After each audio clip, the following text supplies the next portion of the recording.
Greetings again and welcome to the United Hotspot. We are back again for another live as we do it every day at exactly 10 p.m. Depending on where you are, where I am, it's always 10 p.m. In the UK, it's 8 p.m. I think it's about 11 in Nigeria.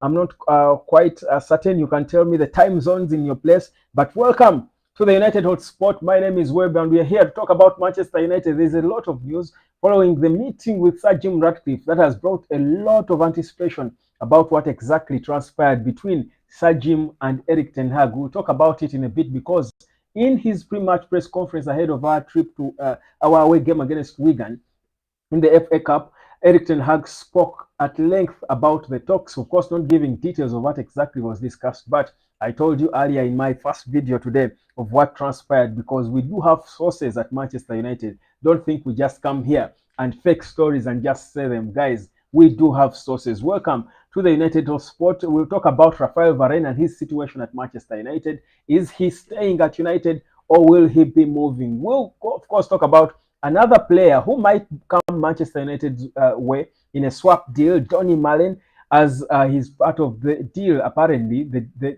thing that's delaying Sancho's return to Borussia Dortmund could be a possible on move for Donny Malen the opposite way. We'll talk about him and whether exactly he's needed at Manchester United. I've got an update as well for you concerning the contract situation of several players and of course our squad. So much to talk about on the United Hotspot. Big reason for you to be right here. You're right on time. Share on this link and let everyone you care about know that we are back again live like we never left to talk about Manchester United. My name is Webb and it's always a pleasure to be here to talk about Manchester United. Now, a lot has happened, but I'll start always like I do with the latest that has happened. The press conference of Erik ten Hag before our game against Wigan has been on. And of course, he has been quizzed on a number of things, including the situation to do with several players. But speaking of players, what we know, he has confirmed what we already spoke about earlier, that Manchester United triggered contract extensions for Victor Lindelof, for Hannibal, and for Aaron Wan-Bissaka. They are also going into talks with Wan-Bissaka for a new contract. So he just confirmed that we already knew. We also know that Hannibal is most likely going to be headed out on loan. We also know that a young United player, Hegel, was also given a contract that was extended until 2026 with an option of extending by a further 1 year. But he's not one of our marquee players. Let's talk about the marquee players because Erik ten Hag confirmed that the talks are on between Manchester United and Raphael Varane. Yes, what exactly is going to be expected out of these talks? Should Raphael Varane be leaving Manchester United, or do you think Varane should be staying with us? Now, many will be divided about Varane and what exactly he's still able to offer Manchester United because of his injuries, not because of his capabilities, but his injury situation is almost making it impossible for Manchester United to try a 12-month contract extension in his contract because certainly he's earning so much money than he's worth given how many minutes he spends on the pitch. Now, there's divided opinions about whether he should stay or leave, and I remember just a few days ago, we put a poll here on the hotspot, and if I can just go and refer to that poll that we put, or that post that we made about Raphael Varane and whether Manchester United should be letting him go or not. And there were a few comments here, and people were quite divided. One was saying that I think this was Manu Fan 07. I think he has dropped in his level and effort. So I think this one thinks he should go. Then Soviet was saying at least to salvage something, yes. If not now, be prepared to let him go for free in the summer, which I don't think is good for business. Then Tash Pro said, you sell. You see, Manchester United is so fun and interesting. You know, we might know that we need to get money from Varane, but United can decide, and we've done this for years. We can decide to just lose him for free. Even a team can come and offer some decent money, but if it is a team that is a competitor of Man United, for example, if a team like a Premier League team came out and said they wanted to give us money for Raphael Varane, it's extremely possible that United might turn down the money. At least the old United. I told you of a story of Tom Cleverley and how Everton was willing to pay significant amounts of money for him to leave Man United. He had 1 year. The same situation with Varane. In fact, his was a bit longer. But he had a year left on his contract. That's Tom Cleverley. He wanted to join Everton. Everton wanted to cash him out of his misery at United. Van Gaal had told him clearly he's not in his plans. He was bringing in Morgan Schneiderlin and co. But United turned down the money from Everton. Yes, even the player wanted to go there. They loaned him out to Aston Villa for 1 year. His contract expires and he goes to Everton for free. So don't be surprised. This United, I keep telling you, we are a surprise team. We are a blessed team. So with Varane, don't be surprised if Man United also pull something that you can't expect. But the talks are ongoing. Erik Ten Hag has confirmed. I think the idea for United is to reduce his terms so that they keep him longer. But Varane, it seemed to decide, is it the money or it's the football in Europe? Because we've seen many players go, because the money could be in Saudi. And many players have gone to Saudi Arabia, especially Liverpool players, and it seems they want to return to the Premier League. So you go there and make the money, and then you're like, to what end? Because these players earn a lot of money. The moment you play in the Premier League, already you're earning so much money than you can need for the rest of your life. So Varane has got to make a decision, and I will, of course, see what decision that will be. But Erik Ten Hag also, of course, spoke about the talks that were held between him and Sir Jim Ratcliffe, and he was saying that they were largely positive. Now, I'll dwell a bit on those, and I want to talk about in this live. I want to try to give you perspective on what we should expect from Sir Jim and Sir Dave Brailsford, because their approach to solving Man United's problems is different, but it will take a significant level of patience. And I love that Erik Ten Hag saw it. But before I even get into that, Erik Ten Hag said they had positive talks about so many things, and they were largely positive. He said largely positive. So, like I told you in my earlier video, in case you missed it, the early morning video today, inside what happened, I've got my sources and quite credible. Almost Ten Hag was real confirming. But I read Erik Ten Hag's facial expressions in this press conference, and you feel he's either exhausted or he's not exactly so happy about what's going on at Manchester United. So, but what we know is that there is the point of disparity. The little negative that was there, that he confirmed himself, was to do with the powers, because Erik Ten Hag lives for power. He's like Sir Alex Ferguson, and that's why we have already said he has got the character that can manage Manchester United, because he loves to have the power to call the shots. Now, the new approach, the structure that Sir Jim Ratcliffe wants to put in place, he wants to bring in a director of football and then a head of recruitment, and he's looking at a Paul Mitchell and a Dan Ashworth, apparently. Dan Ashworth from Newcastle, and of course Paul Mitchell, who was at all these clubs, Milton Keynes and Spurs and Southampton and what have you. Now, these are two experienced guys, and this is, for me, would be a case of bringing two elephants two lions in the same den. I'm not sure how that would work out, but of course, if everything else has failed, we're in a desperate moment where we need to try out new things. And I've got utmost belief in what Erik Ten Hag and Sir Dave Brailsford can achieve, because I've been listening lately a lot to Sir Dave Brailsford, because he talks a lot more than Sir Jim Ratcliffe. And Brailsford seems to have a clear understanding, and he has a good relationship with Sir Alex Ferguson, by the way. That goes way back. Even before I think he ever thought he would go on and be the boss at Manchester United, because he's going to be the structure. Apparently, he's going to have Sir Dave Brailsford on top, leading, of course, is the guy in charge of sport in the Ineos group, and then below him, the director of football and the head of recruitment.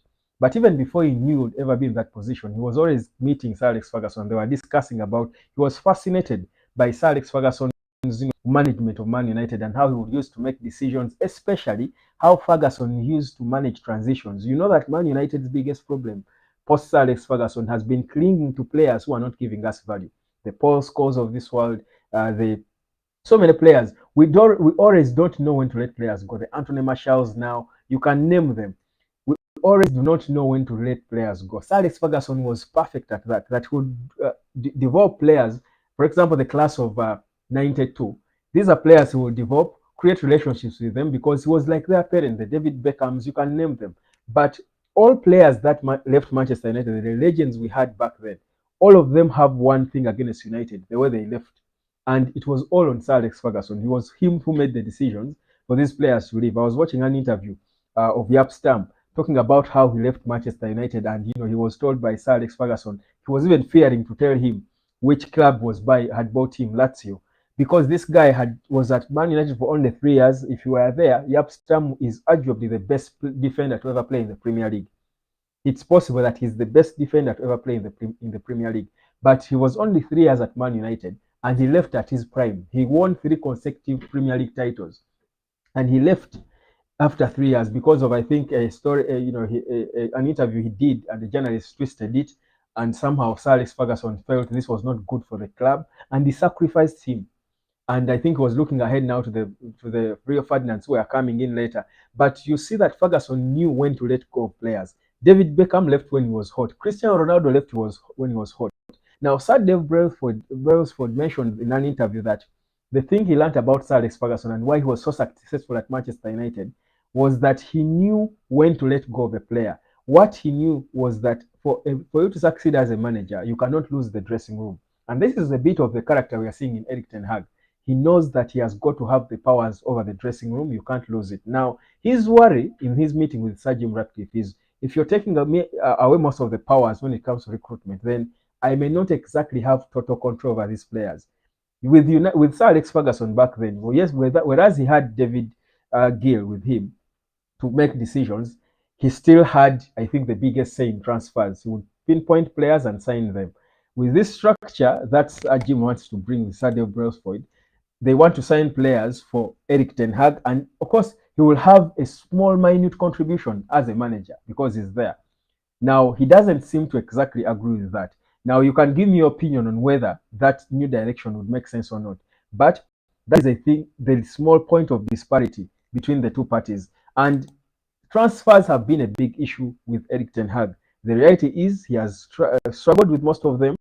It is understandable that if a new director, man in charge of operation, that's the first bit he wants to solve. So that's a bit of the situation with Man United and the meeting Sir Jim Ratcliffe had with Erik. But of course, there will be more meetings. It was largely a meet and greet, and of course, they were all making merry and talking and meeting. And he had a big staff meeting with the staff, and people seem to be excited about his ideas, his openness, his transparency, which you think is a good vibe to bring into the club.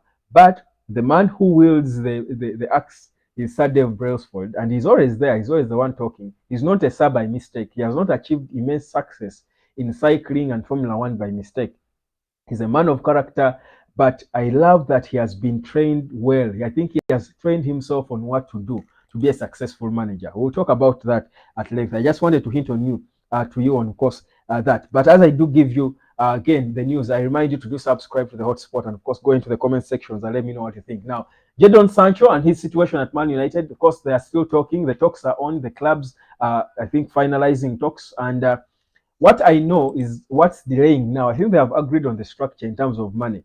But what is delaying is United, I think, wants to get this young man called the 24-year-old Dutchman from Borussia Dortmund called Doniel Malik, or you cut it short, is Donny Malik. This boy, he's only 24, but the image there looks he's a bit older than that, but he's a young boy.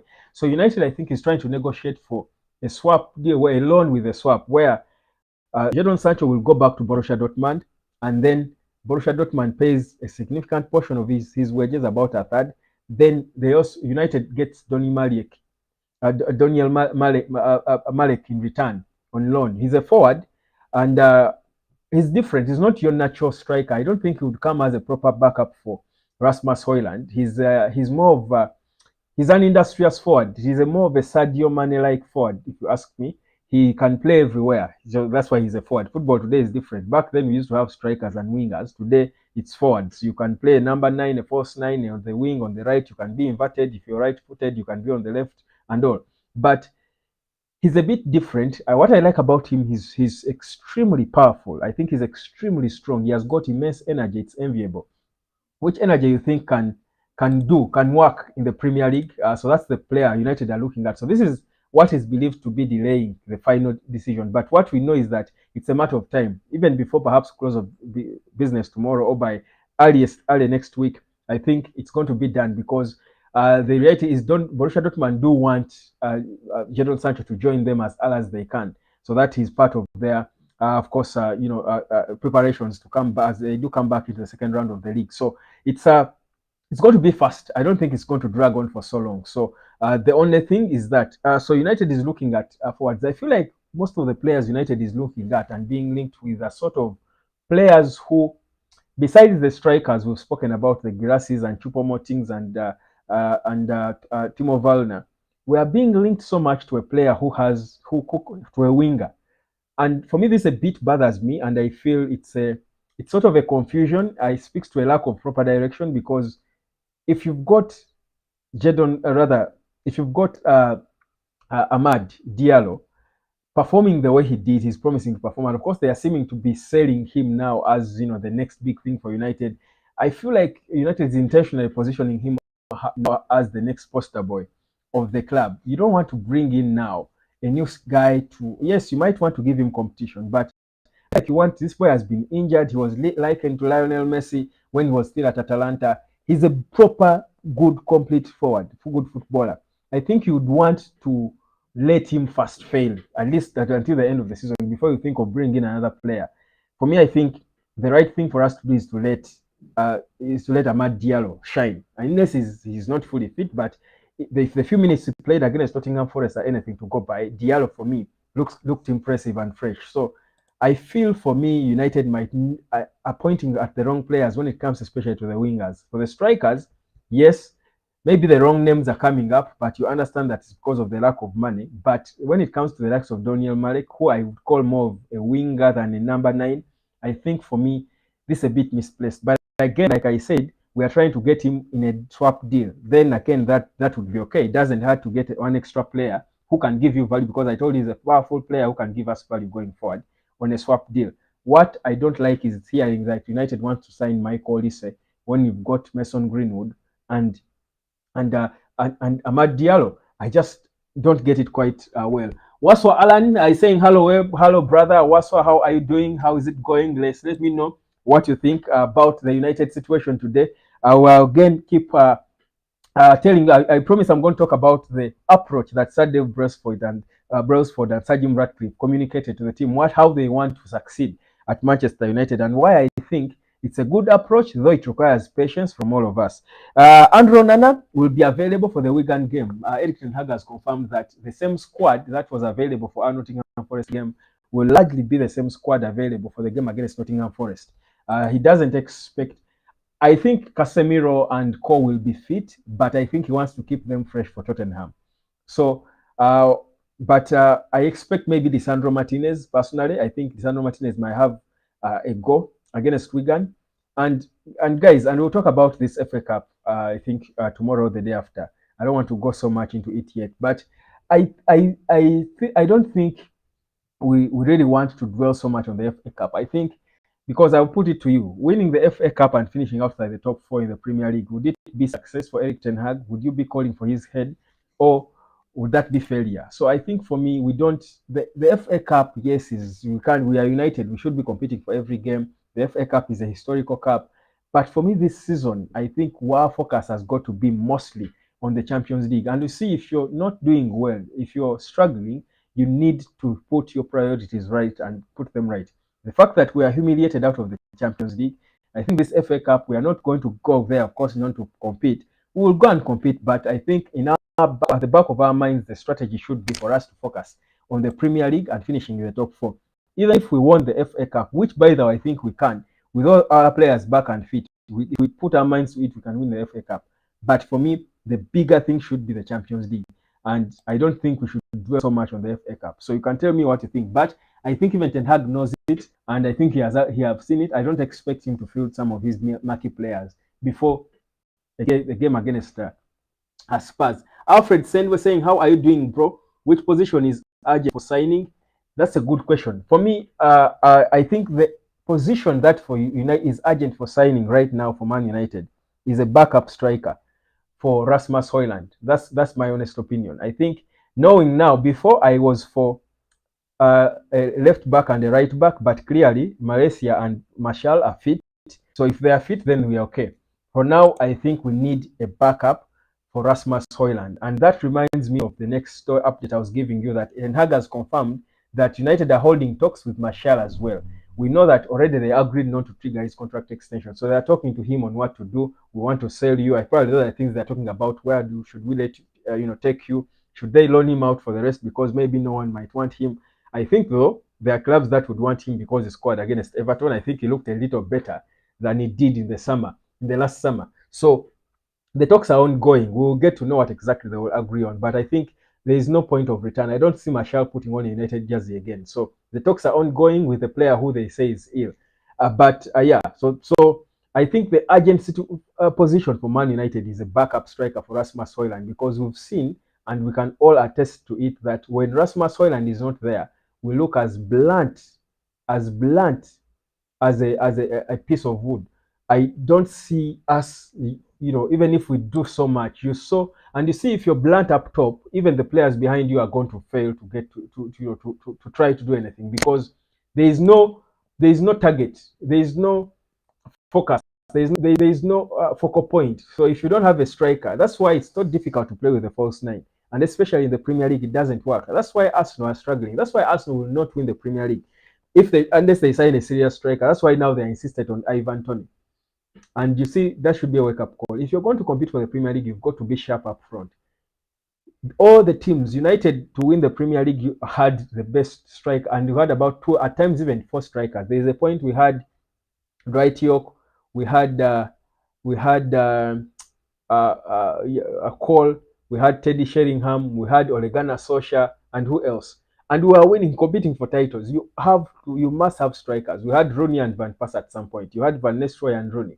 You need to have top strikers who can guarantee you 20-25 goals plus a season if you're going to compete for the Premier League. So Arsenal have seen it now, and they are looking to get Ivan Toney. So for us as United, if we are going to compete, and even if it's not for the title, because we are maybe not yet in the title conversation, but we need to have a sharp attack that will threaten people and keep them at bay. If you look blunt up top, you're always going to struggle. Teams are going to come at you because you're blunt. So I think for me, the only signing I would want us to make, by the way, is bring back Greenwood. Of course, I've mentioned that, and I'll keep saying it, but bring a backup striker for Rasmus Højlund. And of course, we are mentioning names like Timo Werner, who wants out of RB Leipzig. In fact, today it has been reported that United has officially inquired about the availability of Werner, from Red Bull Leipzig, RB Leipzig. Then Sahu Girassi, who to me, whereas many people are bashing him, they're not giving him a chance, probably because he's African and people don't trust these African players and all. And of course, not so many African strikers have shown in the Premier League. I think the last to shine could have been Adebayo, if my memory is not letting me down. But I actually think this guy can be an Adebayo. I think Sahu Girassi has got the potential. He might be a late developer, but he has got the potential to score goals at Man United and actually give good competition to Rasmus Højlund. So for me, that's the position I think that should be urgent in Jan. Get him, and if any magic can be done and we get back Mason Greenwood, I think for me, it would be a successful January transfer window, because now most of our other players are fit. That's for me the urgent situation, Alfred, the urgent signing we need to make. Why can't Erik ten Hag use the backup goalkeeper in the Wigan game? Thank you so much, Alfred. Now, a beautiful question. Now, guys, the whole Andre Onana situation and Erik ten Hag, for me, speaks to something we are not being told, but it's always going to be a matter of time. We will get to know why exactly Erik ten Hag is not trusting this boy, Bindil, or this man, even if I call him a boy anyway. He's way younger than me, so I can't call him that. But the reality is, I think Bindil, there might be something unknown. I think, and we'll get to see it. Bindil is a good goalkeeper. Never mind the video of howlers that is being floated around lately, showing him, trying to depict him as a bad goalkeeper. And I was joking with someone saying maybe, this is Onana media. Onana has hired people to try and expose Bindil and try and make him look like a bad goalkeeper. So for me, it's either Bindil is injured and we are not told, but we would know. Why wouldn't we be told if he's injured? Or Bindil is not good enough, that we signed a fraud, a player who is not good enough. Or this is Erik ten Hag trying to protect himself, not because he knows that his signing of Mason Mount did not make sense. His Amrabat signing is not, coming through. He's trying to do everything to make sure, because if it fails with Onana as well, Erik ten Hag, I think it will look so bad on him. There will be no return for him. For me, those could be the only logical reasons why Bindil cannot be trusted, even against Wigan. So that's it. Why are we being denied the opportunity to see Bindil? I don't get it. Even when the situation, so we are now looking like the most unprofessional club there is in the world. We are talking of having our goalkeeper play on the 14th, and the next day is playing in Africa, in Ivory Coast. It doesn't make sense whichever way you look at it. It's unprofessional, first of all, and also to be coming from a club like Manchester United. It's even disrespectful to the other goalkeepers at the club. It is disrespectful to the club. It's humiliating to the club and the players and the fans. It's unprofessional. It looks ugly on us that I know that they see it. It's unheard of in football. So the only way that can happen is when if there is a crisis that we maybe not know. So for me, I think maybe there is a crisis that we don't know, and we need to give it time. Erik Ten Hag was asked in his press conference about Onana and of course the whole him being available, and he said he will be there for Wigan, and they are talking to Cameroon. But I feel like the media did not really ask the right questions. I don't know whether these journalists fear Erik Ten Hag, or I don't know whether they premeditate the questions and they go through the questions before, because I don't understand why journalists would not ask Erik Ten Hag why on earth we haven't seen Altel Bayindi make his debut. So, but don't you worry, here on the United Hotspot, I'll get those answers for you. I'll get the answers for you. Trust me on that one. Alfred Sendwe saying, I love your show. Thank you, brother. I love you too, man. Thank you so much for being on. I think you're always here. I don't know where you're from, by the way, Alfred. Your name sounds like it's from Southern Africa, and you can live either Southern Africa or Sendwe. I think that's a Southern African name. Tell me where you're from, brother. Where are you from? I've been to South Africa. I've been to Lesotho. I think those are the two countries I've been to in Southern Africa, South Africa and Lesotho. Yeah, good, beautiful countries. Quite salty. Lesotho is quite salty. I don't know. I've been to Zambia as well and Zimbabwe, I think. Yeah, quite a couple of years ago. You can tell me, Alfred, where you're from. I mean, it's a community of Man United supporters. It's a global community, and certainly it's good to know where you guys are tuned in from. So the Onana situation, that's how it is. But we still have we are still stuck with Onana. So there's nothing to do about it. It's strange that even Africans have seen that Onana has failed. And, you know, it's a rare thing to see Africans not back their own. But with Onana, I mean, it's so difficult to back him, to be honest. It's extremely difficult.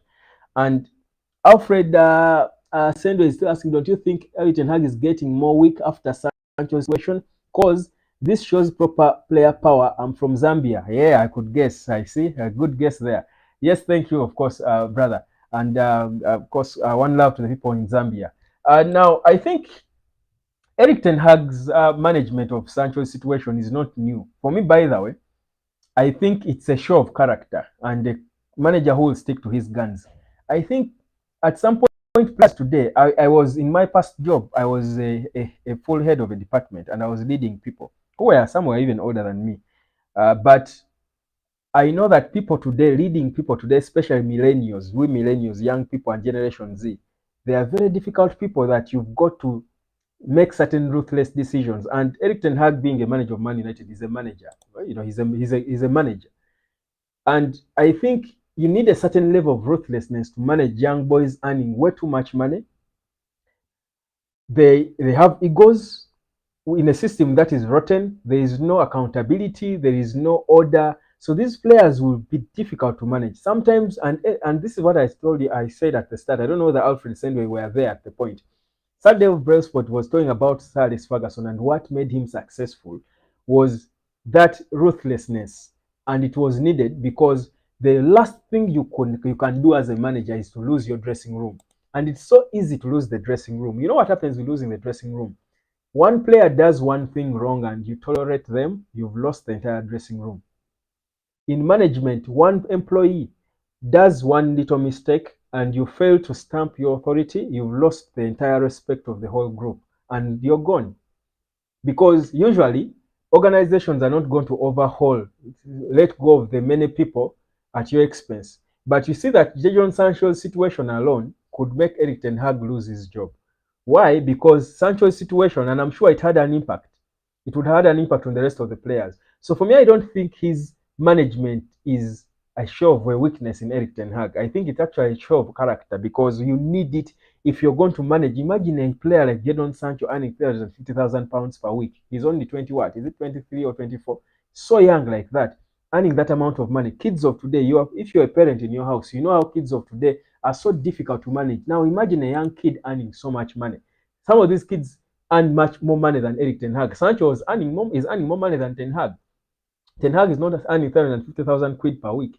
So how are you going to manage these players if you don't show them that authority? Because for me, by the way, this is why I side with Ten Hag in a way that what he said, he did not actually disrespect Sancho. If anything, what he said should have motivated Sancho to work harder. That I have high expectations of you. We signed you for so much money. People have high expectations of you, but you're not doing enough. I'm demanding for more from you. Instead of going on social media and responding like that, go and work. Respond by working, put in the hard yards. For me, that's the mentality of a player who should be playing at Manchester United. Harry Maguire is a classic example. I think if Maguire was the one behaving like Sancho, everyone would be on his side because the guy was humiliated. He was the captain of the club, and he was at some point Maguire was United's best player. You remember when we went? I think he kept 13 or 14 clean sheets, and that was a record. That was a record. And he left, and we struggled a bit. And when things went, he was a leader. He was made captain, and clearly solid. Even now, he's not captain, but you see that he's a leader. But things go on. Of course, players will have that bad run at times and all. Of course, it's rare for defenders to be that bad, but they will have it. But Maguire had the character and mentality of a player who can fight, stay and fight. And for now, by the way, for me, I'm one person who will put my hand for Maguire to start Man United because he showed that he has got the mentality and character of a Man United player. Man United has always not been known for having the most talented players in the world. No, Man United has been known for having players with the right mentality and character. Now, Jadon Sancho did not have that. And so many players, Martial, I've never felt like Martial had the character to play for United, for example. Maybe he has the talent, but maybe his talent can play at Arsenal, but not at Man U because his character and mentality is not for Man U. So if you've got a manager who knows and is setting, and these are the standards Erik Ten Hag was speaking about, that there were no standards at the club, and this was the first role they told him to do. Come here and set standards. So for me, if the standards are this, and the player is below this, and the manager calls him out, and he goes out on social media because there is social media today to disrespect the manager. If he was not wrong, why did he pull down the tweet? And he doesn't have the. How can a 23-year-old refuse to apologize to a 53-year-old manager?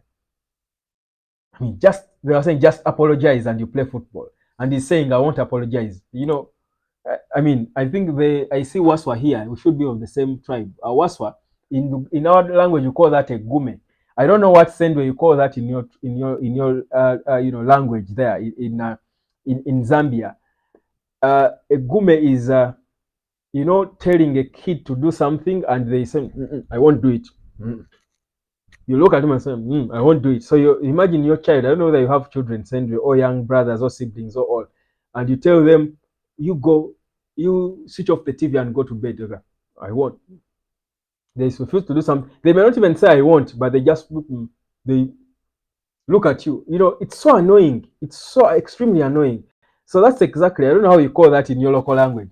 But the thing is, for me, Erik Ten Hag and his ruthlessness, and of course, at times maybe it can look, when it comes to players like Cristiano Ronaldo, I would then look, I would feel like now, you see now this is becoming now bad management. Because there's a thin line between being ruthless and being a bad man manager.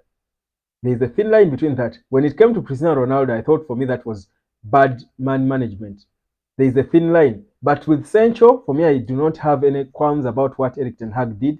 If a young boy like that can't apologize to a 53-year-old manager, it shows you don't have respect. It shows you don't have the mentality of a Man United player. So for me, I have no qualms about it. Atuherire Deo Gracias is saying, hey, Web, how are you, brother? How are you doing? I think I'm seeing your name for the first time. You might be new here. We're talking about Manchester United and, of course, the whole situation today and the news coming through. So, Sergio Reguilon, we know, has gone back to Tottenham Hotspurs. His loan was cut short because he was not good enough. So he said his goodbyes, not really because he was not good enough, but I think it's because the guys ahead of him are back and they are fit. So we don't need to spend on him, man on him now, because I mean, we are trying to trim our wage bill. So let me go back to something I promised to speak about Sir Jim and Brailsford. So the approach of Sir Jim Ratcliffe and Sir Dave Brailsford is to there's what they call marginal gains, and it's a form of getting results.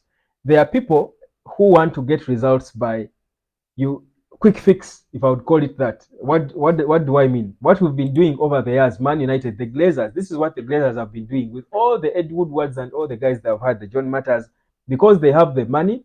The club is making money, so they think to get results, get your money, get the best managers in the world, give them money to buy the players they want, the best players they can buy, and get results. It hasn't worked over a decade.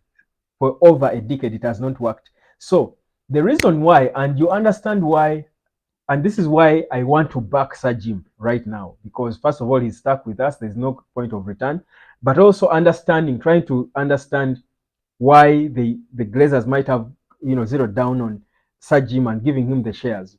Probably subcontracted him if they could. But the thing is, the approach that Sir Jim and Sir Dave Brailsford are trying to bring of marginal gains means make little small changes but with significant impact. That is what marginal gains means. Now, what that means, the fans might not be patient. What that means is, for example, Cristiano Ronaldo gave a biting expose of the rot at Manchester United, talking about the lack of improved facilities, how our technology is way for the past times, it's way too old, the stadium, the gym, and everything. They wrote at the facility. Now, marginal gains, the approach of marginal gains means if you're going to get Man United to perform on the pitch, how about you improve the gym first? And you say, let us have a better gym. It's a small change, but it will have a significant impact on the fitness of players. It's not getting 100 million and buying Kylian Mbappe. Now, the fans want that. The fans want that instant change and results. You wanted Sheikh Jassim to come in, bring in his money, and sign Kylian Mbappe, Victor Osimhen, the best players in the world. But you see, with the current rot at Manchester United, there would be no guarantee that would work. Because we've seen that we've signed players like Falcao, who was the hottest striker at the time. Many of you might have forgotten Falcao played for United. We've signed players like Angel Di Maria. We've signed Alexis Sanchez. We've signed so many players who were, at the time, good port players, perhaps some of the best in the world. So the approach now that Sir Jim is bringing in, the approach of marginal gains means put a few make small adjustments and improvements to small things, but those small things will have small but significant results. And inadvertently, over time, when they keep accumulating, you've got an improved gym, you've improved the grass at Carrington, you've improved you've trimmed the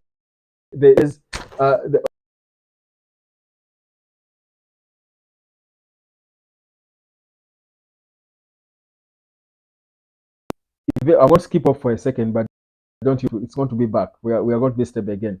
So when that happens, eventually over time, you're going to have results. You're going to have results over time.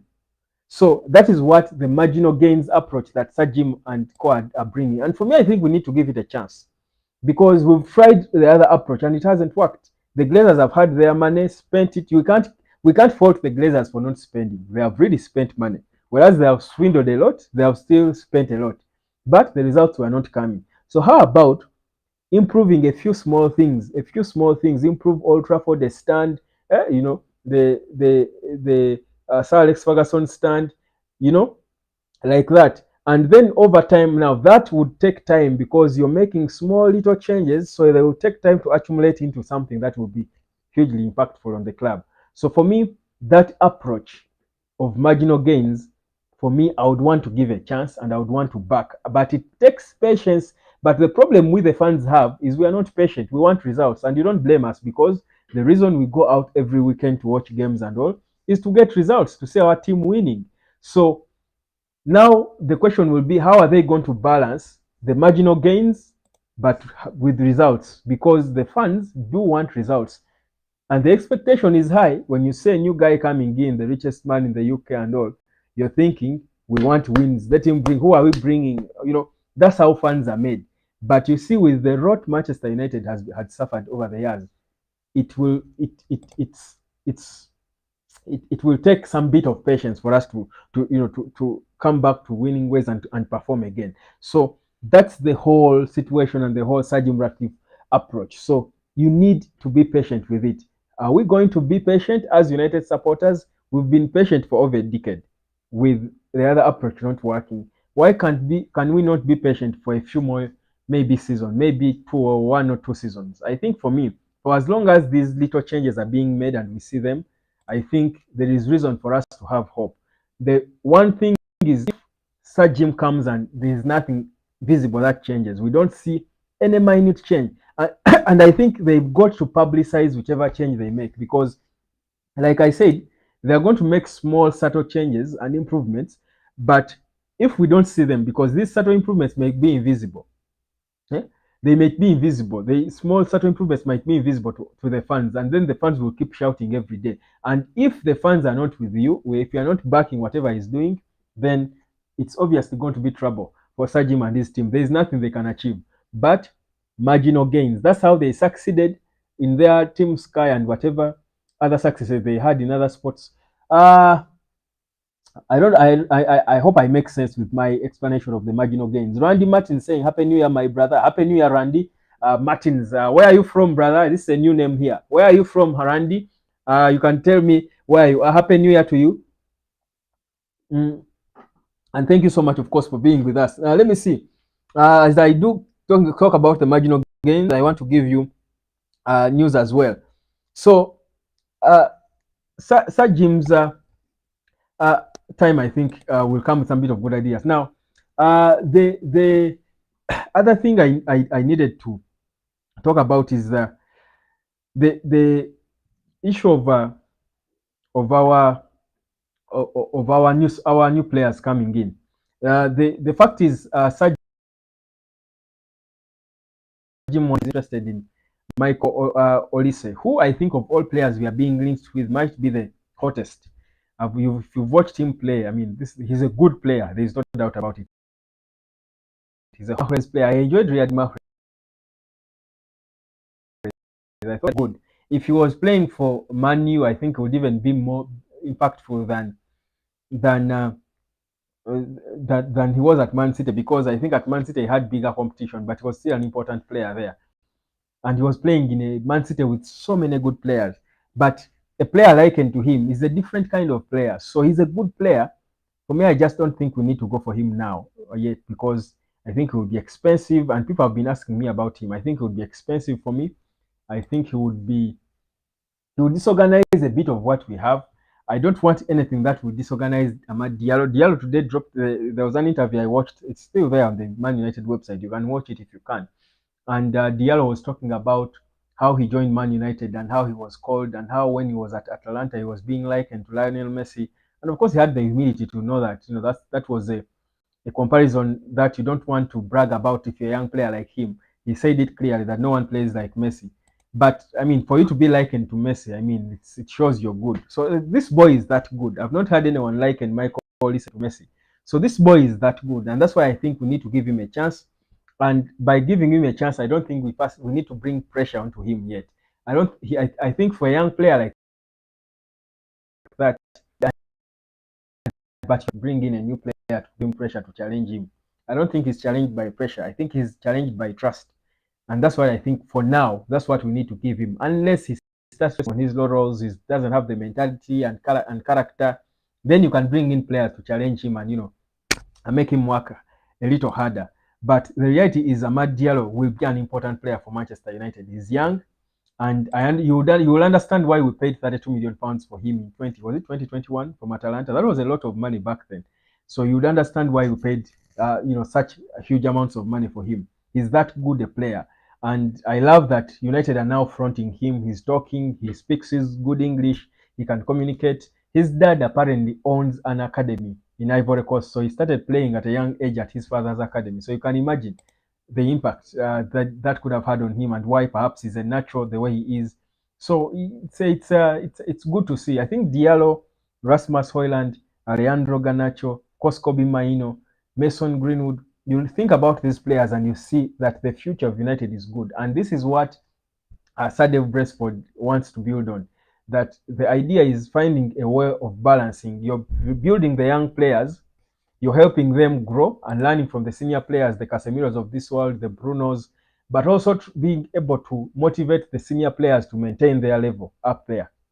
So it's a very challenging thing to do, because usually you can focus on one department but lose the other. So the balance between the senior players and the younger players is going to be a very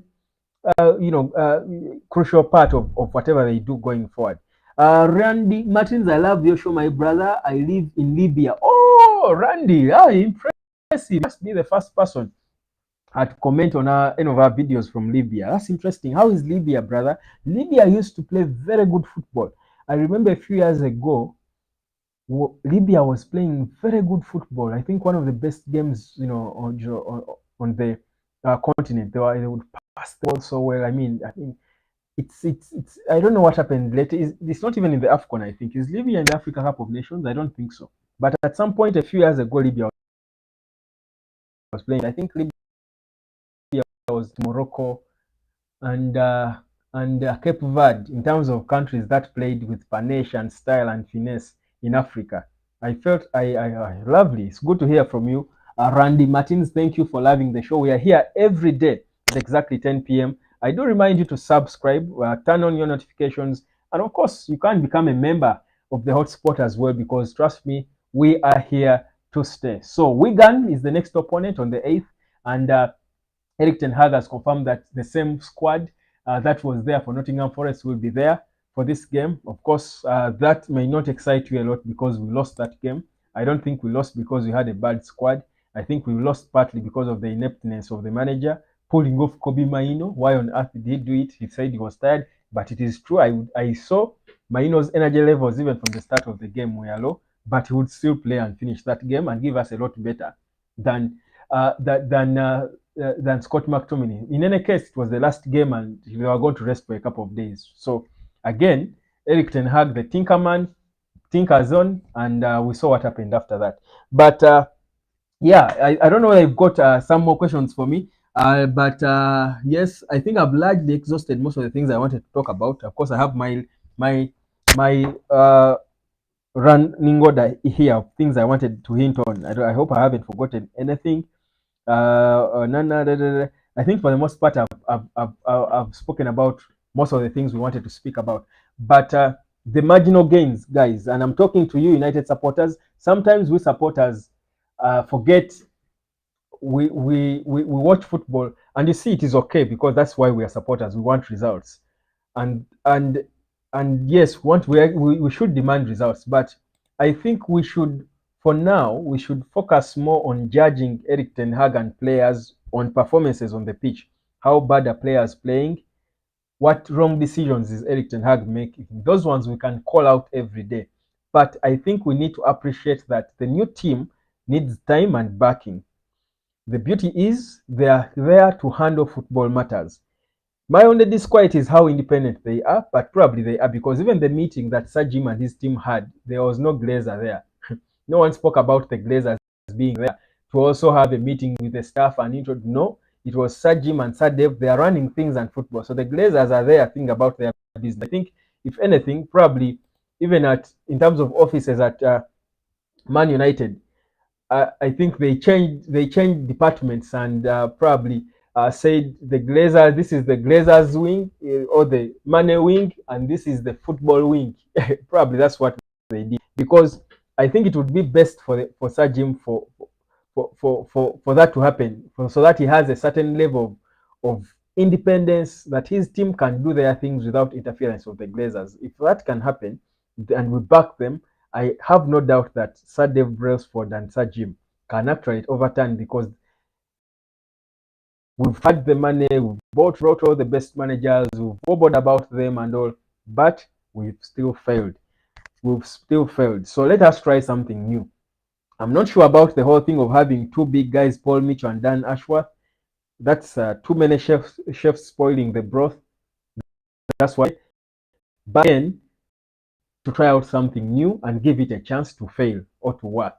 So that's for me my plea to you, United supporters, that if you see me here and maybe in a few months I might become Sir Jim's first ambassador, because I know there is a lot of hate on Sir Jim and his team because people. But I've spent time, by the way, to study this guy, listen to him, watch his interviews from the past, listen to Sir Dave Brailsford, try to understand how they think, their approach, and they're a bit open. I think for me, there is reason for us to have faith. They genuinely care about this club. They genuinely support this club. I told you that Sir Dave Brailsford was talking to Sir Alex Ferguson even way back before when he ever thought he would be in the role he has right now. He has been a friend of Sir Alex Ferguson. I'm even probably thinking Sir Alex Ferguson could have sold the idea of Sir Jim investing in Man U to him. In fact, Sir Jim mentioned in an interview somewhere, I think about a year or so, a few months ago, that he would want to bring Sir Alex Ferguson back. He would want to have it. I think there is reason for us to hope that things would be good for United, and for me, that's my plea to you. But that's it. If you're just joining us, let me wrap it up for you. Today, what has happened? The pre-match press conference for the Wigan game took place. Erik Ten Hag spoke about how they had positive talks with Sir Jim, and they largely went positive. Largely, meaning not all positive. Now, what did not go positive is what I gave you in my previous video. Go look for it. If you see that video in my past videos, you will see. I said there, I saw someone commenting, hey, you're bringing, how are you saying fake stories, guys? You will understand. You will understand me over time. That I don't just come here and say things for. I'm not, I'm a journalist. I'm a journalist, but United, my sources are decent. They are credible. So if I don't have facts about something, I usually will tell you reportedly. And that's what they teach us in journalism. If you don't show something, you say it is reported. Reports suggest, but the things I hear and I sound sure, I usually have a credible source. So go and watch that video to understand what exactly transpired inside that meeting. The things they disagree on, it is mostly on power. Erik Ten Hag lives for power. He wants to have a certain level of control over the transfers. But Sir Dave and Sir Jim and their new structure want to bring in two guys, Paul Mitchell and Dan Ashworth, a director of football, sporting director, and the head of recruitment. And these two will have more control over transfers than Erik Ten Hag. And that's where he doesn't seem to agree exactly with them. So watch that understand depth of it. But also the marginal gains. The approach of marginal gains means make small changes, subtle improvements, but with significant impact. Improve Old Trafford, make it look better. It will make the fans more energized and more proud. I mean, imagine Manchester is the historical team in Manchester, but Man City's stadium looks so beautiful. So you can imagine, and it's blue. You know how blue looks beautiful when it's fresh. And it's a new club as if it's an upcoming club. So you can imagine how it looks. So you go to the blue half of Manchester and it looks all glittering. I'm thinking we could even have lost to Man City because of just the looks. And kids today in Manchester support Man City more than Man U. It's a bad thing because Man City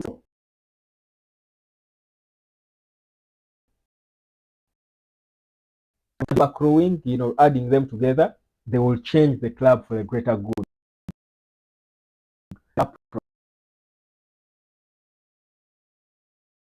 The manager in my past job, but the fans out there about that. But in management, you need marginal gains approach for me. Marginal gains approach for me makes better sense than going all out, because in football is not an overnight business. Football, that's why managers will keep telling you we need time. Even Wayne Rooney, when he was sacked by Birmingham, what he said, time. Everyone, even Gary Neville was, I think, wanted more time at Valencia. Guys, let me go. I remembered Gary Neville and Valencia. I think he also wanted more time at Valencia. So football is about time. So if Gary never wanted more time at Valencia, why wouldn't you think Jim Ratcliffe would want more time?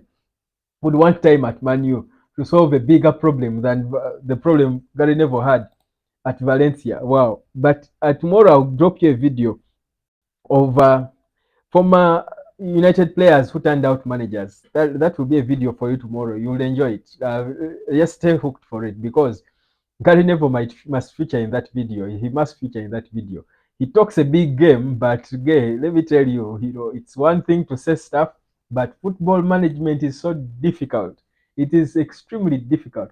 I don't think there is a manager who suffered more than Gary Neville at Valencia. Of all former Manchester United players, you know that Diego Forlan coached in his native country, and he won 4 out of 11 games, and he was sacked. Diego Forlan, you can imagine. So, hey, management in football, it's not easy.